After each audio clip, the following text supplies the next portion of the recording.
Am I the drama? Me? Not Sandy. Okay, everybody else is really the problem, right? Not me. Now, in episode 7 of the Ultimatum, we were at the table together discussing what?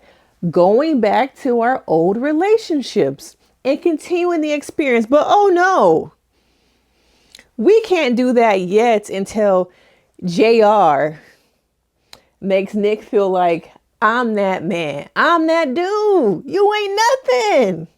I'm the one. And now I can see Sandy is the one for me. I can see why you want to marry her. She's just amazing, isn't she? No level of respect, no level of decorum to see that Nick is over there trying to keep it together. No bro code, none of that. Because right now, it is all about JR. And I need my ego stroked, massage. I need my ego to feel good. I need you to know, brother. I need you to know, Nick, that I'm the one. You just here for play. But after this experience in real life, oh, this is my wife. That's my wife. Okay? I want you to know when you go back to that hotel, it's all about me. You're only there for right now. Okay? And so as we get into it, okay, it's the JR and Sandy show. And you know, Sandy has to become the victim. It's that puppet master, the victimization. I have to make people know that this is so hard for me. How do I move forward? It's just so much pressure. And the things I have to go through with Nick, no accountability. One commonality between JR and Sandy is that there is no level of accountability. It is the us show. Our egos, the lust we have for each other. There is nothing beyond what you see when it comes to the dynamic we have with each other. Is because it's all physical and it's all lust. So many people get caught up in the physical attraction of being with someone. Oh, we went on a date, but I wasn't really that attracted to him. Not thinking about the deeper things. Okay? Not thinking about what's beyond the physical attraction. Who is that person beyond the gym pics?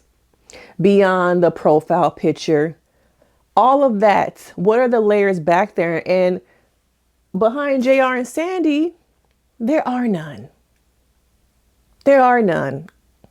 And so as they're at this table, the couples are talking about, you know, going back to their old spouses, Scotty and Ariana, Zena, we're going to get to Zena, JR, Nick, Caleb, and Mariah.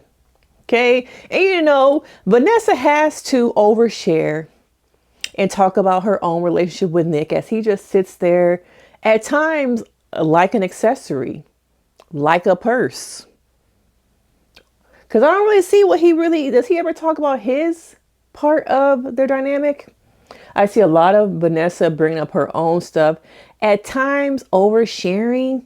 And it kind of makes me feel like this is some kind of therapy experience for her to talk about her own issues with Nick. Let me know, because it could just be me.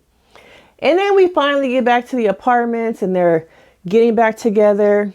And Zena is asking JR. We get to JR and Zena. And this was an interesting scene for me in the kitchen.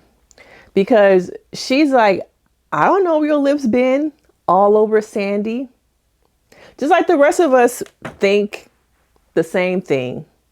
It's more than going on kissing. Okay, it's more than kissing.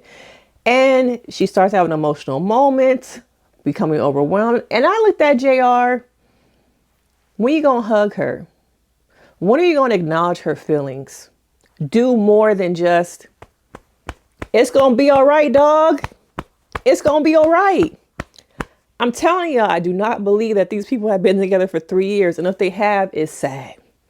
And it's so hard for me as a therapist to watch Zena just have no self-worth. And I see this over and over again in my therapy sessions, watching women be in relationships because they don't have self-worth. Y'all might got the confidence Y'all might got the body yada yada. Okay. But what's behind that? Why do you guys put up with the bullshit of some of these relationships? You do know you can do better, right?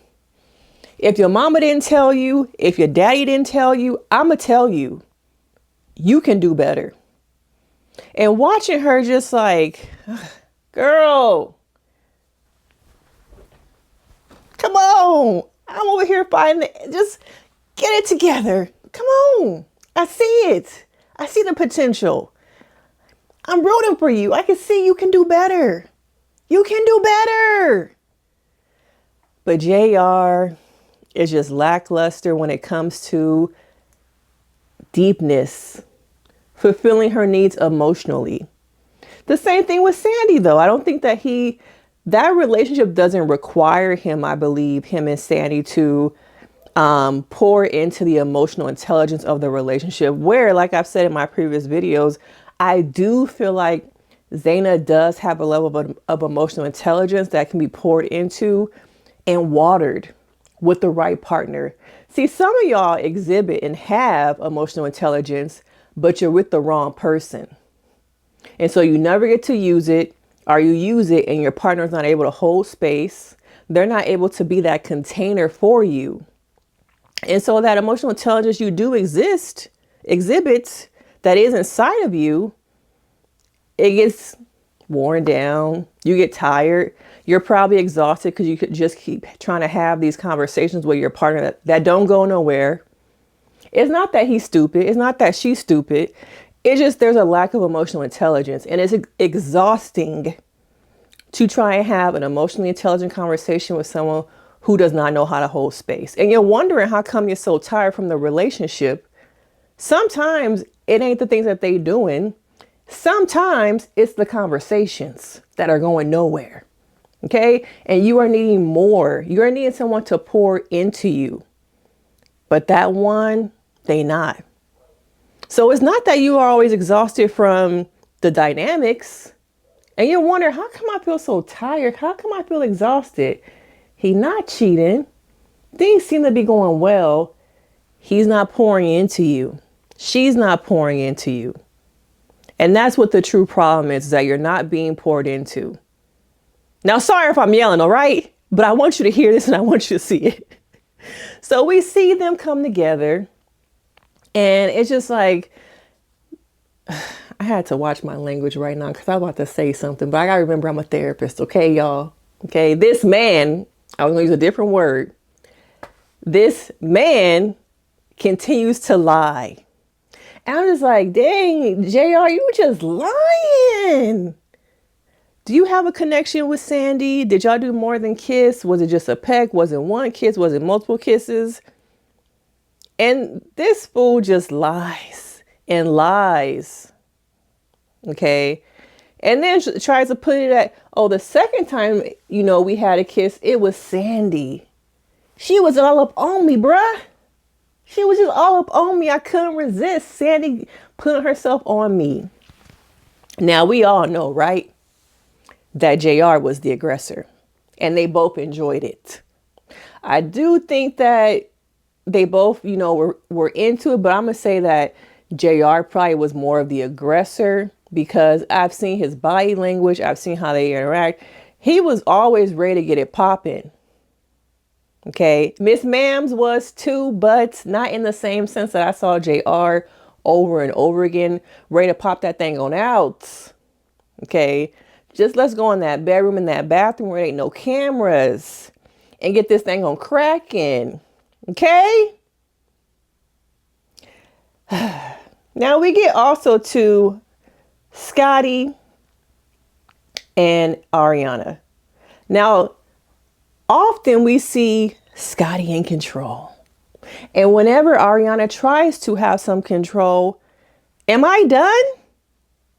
Am I done speaking? Lower yourself. Let me be done.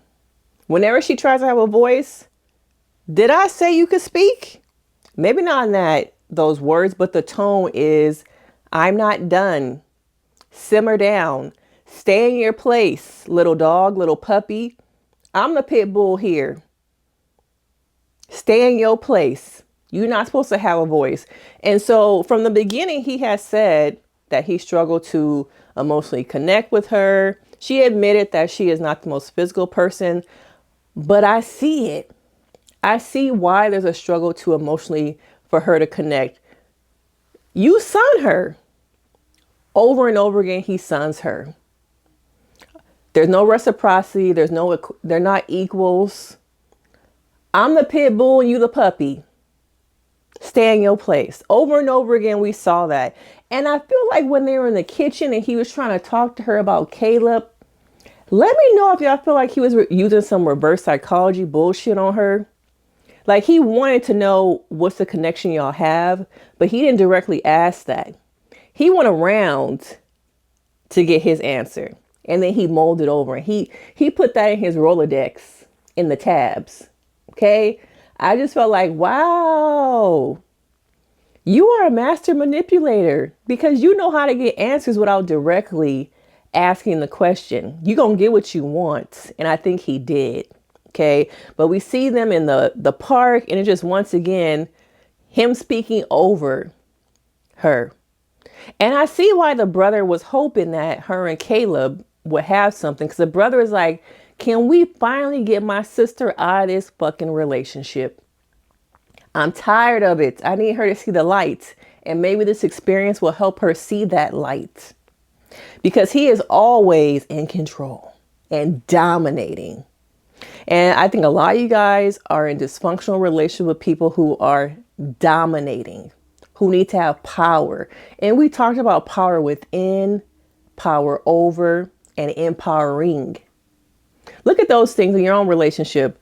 Empowered, powering, and overpowering. Did I say that? Y'all know what I meant. Empowered. Y'all know what I mean, okay? I don't remember. That was just off the dome, so I can't remember where I got it, what I just said, but y'all know what I mean. But ask yourself, what kind of power dynamic is in your relationship? Empowering, power over, or power within? Because in this relationship, it's about power over. But people don't recognize the different dysfunctionalities of power. Power can be a positive thing if you're empowering your partner, if you are empowering them. But most of the relationships, the toxics, when we see them have power over. Okay. Now we continue a little bit and let's get to Mariah and Caleb because Caleb is lying.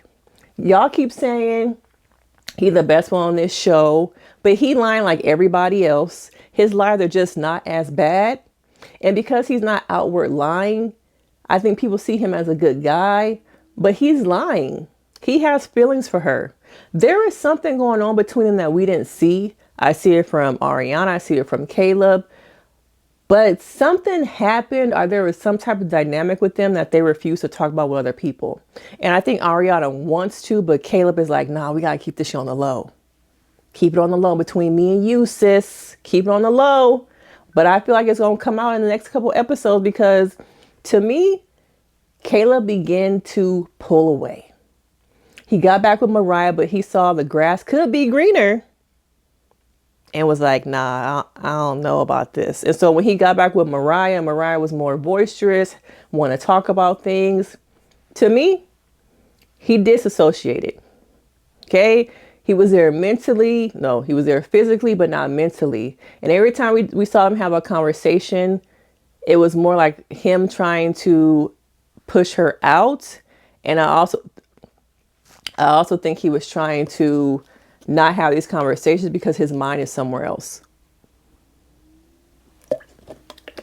His mind is still with Ariana. And I think that they have a emotional connection. See, all these other couples have physical, but they develop an emotional. And just like Nick said, an emotional connection is way worse than the physical. You can you can get in the sheets with somebody, but once you have that emotional connection, that is hard to break. And let me know, do y'all think emotional affairs are worse than physical ones? Because thinking about it, I would feel like an emotional one would be worse for me than a physical. Because maybe you can get your rocks off with the person and you don't ever see them again. But that emotional one, I feel like that would be a hard thing to kind of break. So there's more to be seen. And so I'm interested in watching, I haven't watched episode 8 yet, but I want to see if they're able to stop talking to each other. But they have an emotional connection that the rest of these couples do not. Okay. And so we get to this little link up in the courtyard. They having drinks. Okay. And they talk about this tattoo. And how do you accidentally get the wrong tattoo? Like I said, I have lots of tattoos. Okay. They show you the design. They put the design on a piece of paper.